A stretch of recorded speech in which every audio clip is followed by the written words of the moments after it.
If you looked at us from the outside, you'd probably think we had a solid family.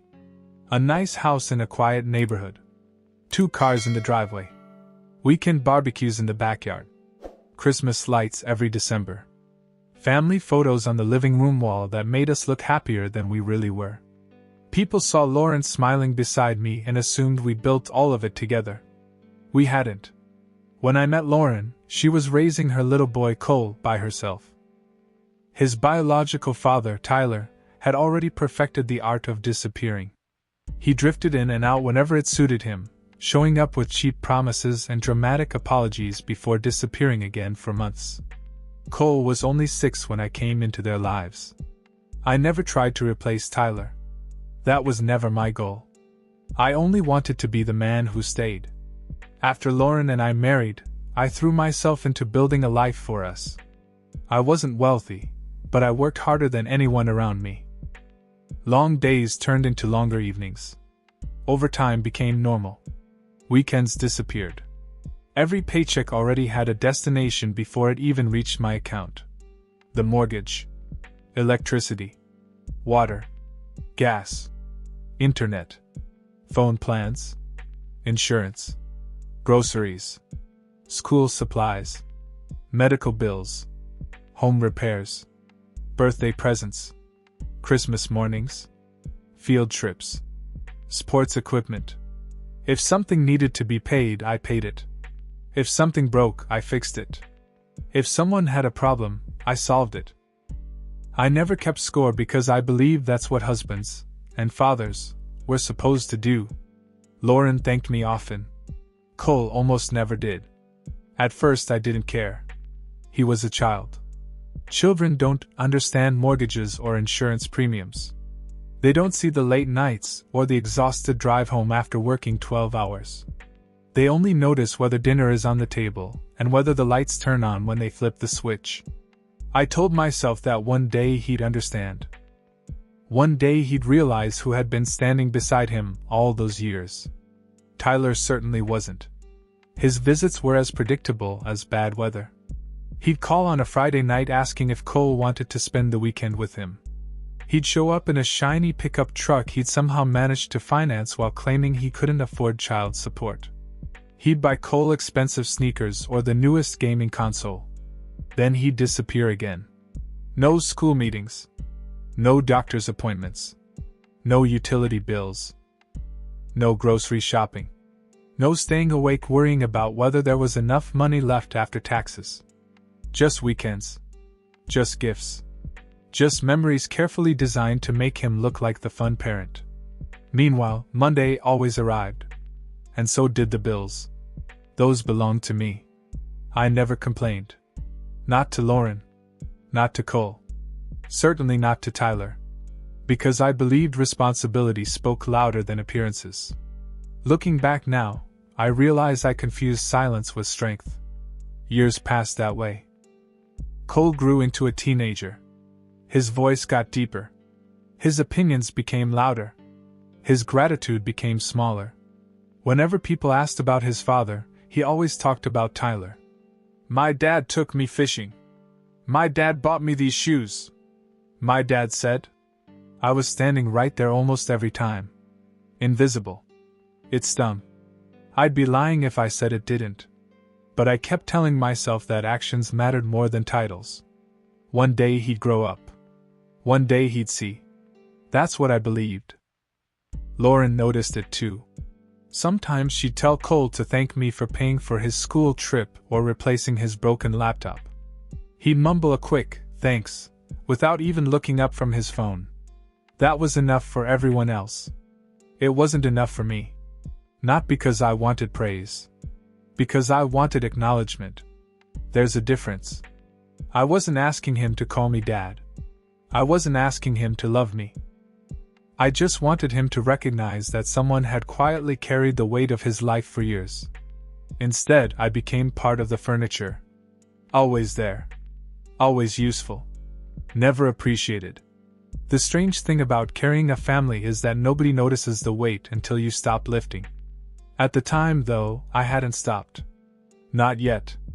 I still believed effort would eventually earn respect. I had no idea that everything I had built over nearly a decade would come crashing down because of one sentence spoken during an ordinary evening. And when those words finally came, I understood exactly who I was in my own home. It happened over something small. That is how these things usually begin. Not with thunder. Not with broken glass. Not with some grand betrayal under a storm-dark sky. Just a rule. Just my voice at the dinner table, tired from work, asking Cole to put his phone away while we ate. He was 16 then, tall enough to look me in the eye and old enough to know exactly where to place the knife. Lauren had made pasta. I remember that because the smell of garlic still turns my stomach when I think about that night. I had come home late, shirt damp with sweat beneath my jacket, shoulders aching from another day spent making sure the roof over our heads stayed ours. Cole sat across from me, scrolling. The blue glow of his screen painted his face cold. "Cole," I said, keeping my voice even. "Phone away at dinner." He didn't look up. Lauren glanced at him, then at me, then down at her plate. That silence had become familiar. It was the third person in our marriage. I waited. The fork in my hand felt heavier than it should have. "Cole," I said again. He finally lifted his eyes. There was no guilt in them. No embarrassment. Just irritation, as if I were an unpaid servant interrupting his evening. "What? You know the rule." He leaned back in his chair and gave a small laugh. Not loud. Worse. Dismissive. "Rule?" he said. I felt something in the room tighten. Lauren stopped chewing. I looked at him carefully. "Yes. The rule in this house." His mouth curled. Then he said it. "This isn't even your house, you just pay the bills." The words did not explode. They landed. Heavy. Final. For a moment, nobody moved. The refrigerator hummed in the kitchen. A dog barked somewhere down the street. The clock above the pantry clicked through another second of my life. I stared at him, waiting for shock to appear on his face. It never did. He meant it. Every syllable. Lauren whispered, "Cole." But she said it weakly. Softly. Like she was embarrassed by the noise, not wounded by the insult. And that was when I understood. Not suspected. Understood. For years I had mistaken my labor for belonging. I thought the mortgage payment made me part of the foundation. I thought the grocery receipts, the repaired sink, the insurance cards, the school forms, the late-night runs to buy medicine when Cole had a fever, all of it meant something. It didn't. To him, I was not the man of the house. I was the payment method. I looked at Lauren. She wouldn't meet my eyes. That hurt almost as much as what he said. Maybe more. Because children can be cruel, but adults choose their silence. I set my fork down. The sound was small. Cole looked smug for half a second, as if he had won something. I did not raise my voice. I did not call him ungrateful. I did not list every bill I had paid, every sacrifice I had swallowed, every piece of myself I had shaved down to keep that family comfortable. A man only begs to be seen while he still believes visibility can save him. I no longer believed that. I pushed back my chair and stood. Lauren finally looked up. "Kevin," she said. I looked at Cole instead. "You're right," I told him. His smugness flickered. I nodded once, slowly, because the truth had finally entered the room and I decided not to fight it. "I just pay the bills." Then I walked away from the table. Behind me, Lauren called my name again, but I kept moving. I went into the small office off the hallway, the room where every account, every password, every folder of household responsibility lived under my name. My chair creaked when I sat down. My hands were steady. That surprised me. I thought anger would shake them. I thought grief would make me weak. But there is a strange calm that comes when a man finally stops lying to himself. I opened the utility account first. Electricity. My name. Water. My name. Gas. My name. Internet. My name. Phone service. My name. Insurance. My name. Every comfort in that house had been tied to me like ropes around my ribs. And suddenly I saw them for what they were. Not duties. Chains. I began making notes. Not cancellations yet. Not that night. I was not reckless. I was not cruel enough to swing blindly in the dark and call it justice. No. I planned. Quietly. Precisely. If I was only the man who paid the bills, then I would teach them what that sentence actually meant. Lauren came to the office door 20 minutes later. She didn't knock. She stood there with her arms crossed, fear hidden under annoyance. "He didn't mean it like that," she said. I almost laughed. Not because it was funny. Because it was so small. So predictable. That sentence had been waiting behind her teeth for years. I turned in my chair. "Then how did he mean it?" She looked away. "He's a teenager. He's old enough to know where the lights come from." Her face tightened. "Kevin, don't make this bigger than it is." There it was. The second wound. The one that comes after the blade, when someone tells you not to bleed so much. I leaned back and looked at the woman I had loved, the woman whose son I had fed and clothed and protected, the woman who had watched me give until my hands were empty.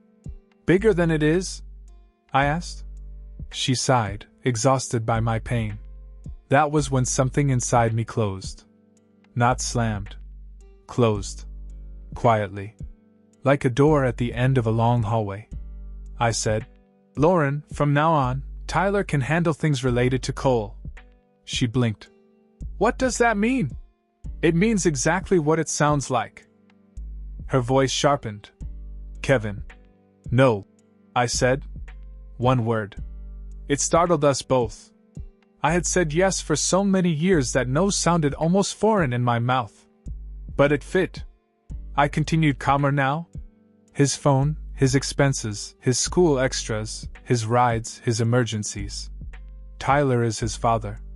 Cole made that clear. You've allowed that line to stay in place. So I'm stepping back. Panic crossed her face before she buried it. You can't just do that. I looked at the screen glowing in front of me, filled with account numbers and payment histories that told the story better than I ever could. I can, I said. And I will. She stared at me like I had become a stranger. Maybe I had.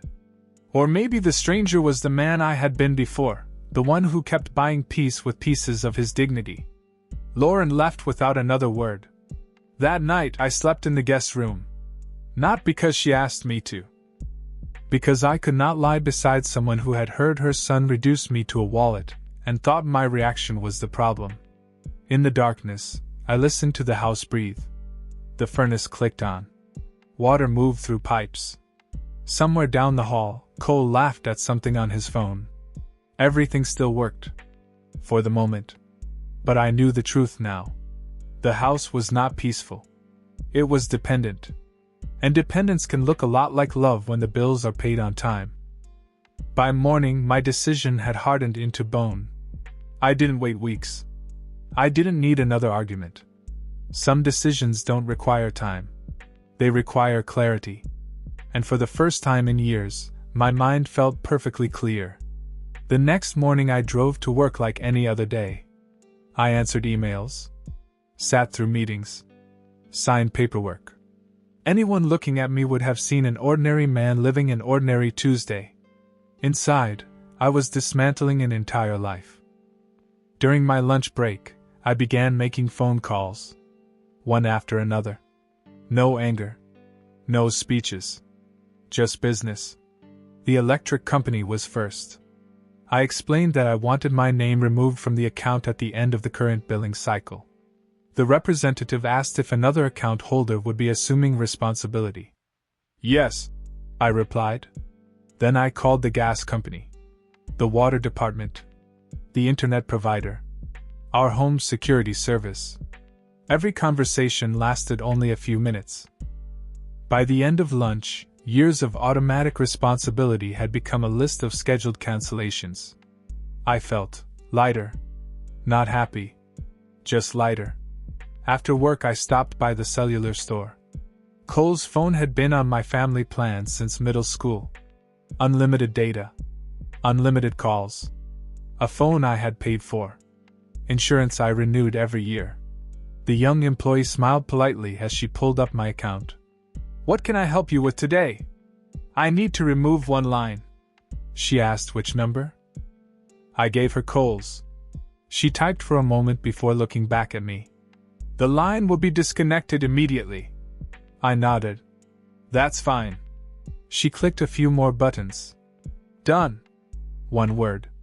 That was all it took. Years of paying for someone else's convenience disappeared with a single mouse click. I walked back to my truck feeling strangely calm. No guilt. No satisfaction. Just certainty. When I got home, Lauren was waiting in the kitchen. She had that look people wear when they've spent the entire day rehearsing an argument. "Can we talk?" "We can." She folded her arms. "You're still upset about what Cole said?" "I'm not upset." She frowned. "Then what are you?" "Finished pretending." Those 4 words stopped her. She searched my face as though looking for the man she expected to find. He wasn't there anymore. "I spoke to Cole," she said quietly. "He says he didn't mean to hurt you." I nodded. "I believe him." Relief flickered across her face. Then I continued. "He simply told me the truth." Her expression collapsed. "Kevin, I've spent years believing I was part of this family. Yesterday your son explained my actual role. He's a teenager. And he says stupid things. People usually do." She rubbed her temples. "So what happens now?" "I've already started stepping back." Her eyes narrowed. "What does that mean?" "It means my name is coming off the household accounts." She stared at me. "What?" "I removed Cole's phone from my plan this afternoon." Color drained from her face. "You did what?" "If Tyler is Cole's father, Tyler can provide his phone." She looked genuinely horrified. "You can't punish him like this." I shook my head. "I'm not punishing him." "Then what do you call it?" "Respecting his boundaries." She blinked. "What?" "He made it clear I'm not his father. I'm honoring that." Her breathing became uneven. "Kevin, this is ridiculous." "No. It is." "No, Lauren. What's ridiculous is expecting me to keep financing someone who openly tells me I don't belong." She stepped closer. "You know Tyler won't help." There it was. The sentence either of us wanted to say out loud. I held her gaze. "Then perhaps you should ask yourself why everyone expected me to." Before she could answer, the front door opened. Cole walked in wearing headphones. He tossed his backpack onto the floor without looking at either of us. His phone buzzed. He glanced at the screen. A second later he frowned. Then he frowned harder. He looked down again. Raised the phone higher. Turned airplane mode on. Turned it off. Tried making a call. Nothing. "What the?" He looked at me. "My phone's not working." I kept my voice level. "It isn't mine anymore." "What?" "I removed it from my account." His eyebrows shot upward. "You actually did it?" "Yes." He laughed. A short, mocking laugh. "Seriously?" "Completely." His confidence didn't disappear immediately. Teenagers believe every problem has someone willing to solve it. He held out the phone. "So fix it." I looked at the black screen. No. Silence. Real silence. Not the awkward kind. The dangerous kind. He lowered the phone slowly. "You've got to be kidding." "I'm not." His eyes moved to Lauren. "Mom?" She looked helpless. "Kevin." "No." I interrupted gently. "This isn't my conversation anymore." Cole frowned. "What does that mean?" "It means Tyler is your father." "Yeah. You've made that clear." So fathers usually pay for their children's phones." He stared at me. For the first time, uncertainty appeared behind his anger. "You can't be serious." I've never been more serious. He scoffed. Fine. He shoved the useless phone into his pocket. I'll call my dad. You should. He marched upstairs, confident enough that the conversation was already over. Lauren watched him go before turning back to me. You know Tyler isn't going to answer. I picked up my coffee mug.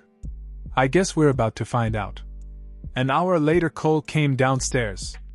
His face looked different. Less certain. He wasn't angry anymore. He was confused. I called him from Mom's phone. I waited. He didn't answer. Lauren closed her eyes. I texted him. Another pause. No reply. The room became painfully quiet. For years Tyler had existed as an idea. The fun father. The real father. The important father. Now reality was being asked to replace imagination. Reality wasn't answering the phone. Cole looked at me for several long seconds. I could almost see the questions forming behind his eyes. Questions he had never needed to ask before. Because I had always been there before anyone else had the chance to fail. This time, I stayed silent. The first shut-off notice arrived on a Thursday. It sat on the kitchen counter like a folded verdict, white paper with red letters across the top. Lauren found it before I did. I knew because I heard the drawer slam, then the sharp sound of her breath catching in her throat. Kevin? I was in the hallway, loosening my tie. Her voice had changed. Not angry. Afraid. I walked into the kitchen and saw her holding the notice with both hands. Electric service. Past due. Final warning. She looked at me as though the paper had appeared by magic. What is this? I took off my tie and laid it over the back of a chair. A bill. Her eyes hardened. Don't do that. Do what? Act like this is normal. I looked at the notice again. For years, letters like that never made it into her hands. They came to my email, my account, my bank card. I handled them before they became problems, before they became fear, before Lauren or Cole ever had to understand what comfort cost. Now the paper was visible. So was the truth. I told you my name was coming off the accounts. She swallowed. I thought you were angry. I thought you'd calm down. That almost made me smile. Not because it was funny. Because it was perfect. For years, my steadiness had been mistaken for obligation. My patience had been mistaken for weakness. My decency had been mistaken for something permanent, like gravity, like sunlight, like water from a faucet. I said, I did calm down. Her face tightened. This is me calm. Cole came in a few minutes later, still holding the dead phone I had removed from my plan. He had spent 2 days walking around like a prince temporarily denied his crown, using Lauren's phone when she allowed it, complaining about Wi-Fi, acting as though inconvenience itself were abuse. What's going on? He asked. Lauren didn't answer. So I did. The electric bill is overdue. He frowned. Okay? That single word told me everything. Okay. As if bills were weather. As if payment happened somewhere behind the walls. As if houses stayed warm and bright because adults simply wished them that way. Lauren lowered the notice. Your father still hasn't answered me. Cole looked away. His jaw worked. He's probably busy. Busy. That word had protected Tyler for years. Busy when school fees were due. Busy when Cole needed a ride. Busy when Lauren cried in the laundry room because money was short. Busy when responsibility knocked. I leaned against the counter and studied my stepson. Then he'll call back. Cole shot me a glare. You're enjoying this. No. You are. I shook my head. I'm watching. Watching what? The difference between being loved and being useful. He had no answer for that. The next week peeled the skin off the household. The internet went first. One evening Cole shouted from upstairs that the router was broken. He came storming down, demanding I fix it, waving his laptop as if it were evidence in a trial. I didn't move from my chair. It isn't broken, I said. Then why isn't it working? Because the service was cancelled. His face went blank. Lauren appeared behind him, pale. Kevin. I turned a page in my book, though I hadn't absorbed a word. I told you. Cole stared at me like I had punched him. You cancelled the internet? I stopped paying for it. That's the same thing. No. It isn't. One is sabotage. The other is withdrawal. He threw his hands up. I need it for school. Then Tyler should set it up. His mouth twisted. Why do you keep bringing him into this? I closed the book. Because you did? The room went still. You brought him into this every time you made it clear he was the father, and I was the stranger. You brought him into this when you took my money and gave him the title. You brought him into this when you told me this wasn't even my house. His face flushed. Lauren whispered, Kevin, stop. I looked at her. No. I stopped for years. That was the problem. Cole's anger cracked first. It didn't disappear. It wavered. He looked toward his mother, waiting for her to make me bend. But Lauren's face had changed too. Exhaustion had replaced outrage. Fear had replaced pride. Because now she was starting to count. The phone bill. The internet. The utilities. Groceries. Gas. Insurance. Everything I had carried quietly had begun stepping out of the shadows, one demand at a time. By the second week, Lauren called Tyler every day. At first she did it privately. Then louder. Then with less dignity. I heard her in the bedroom, pacing. Tyler, answer me. This is about Cole. Nothing. His phone is off. The internet is gone. I need you to help. Nothing. You're his father. Still nothing. That sentence sounded different when she said it into silence. Cole heard it too. He pretended not to. But he heard. I saw him sitting at the bottom of the stairs one night, while Lauren left another message. His face was turned away from me, but his shoulders had lost their arrogance.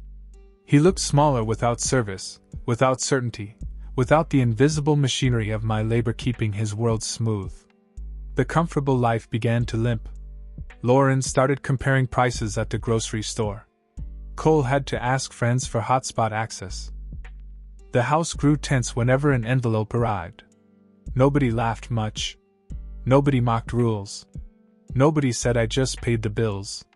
Not anymore. One evening, Cole came into the garage while I was sorting tools.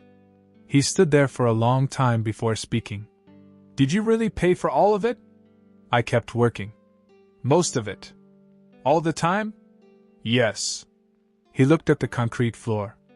Even my stuff? Especially your stuff. His voice dropped. Why didn't you say anything? I set the wrench down. Because I thought staying would be enough. He swallowed. For the first time, he looked ashamed. Not fully. Not beautifully. But honestly. And that was something. I wiped my hands on a rag and walked past him toward the door. He didn't stop me. But behind me, very quietly, he said, I didn't know. I paused. That old part of me wanted to turn around and comfort him. To make it easy. To let him off the hook. I didn't. I only said, No, Cole. You didn't care to know. Then I went inside.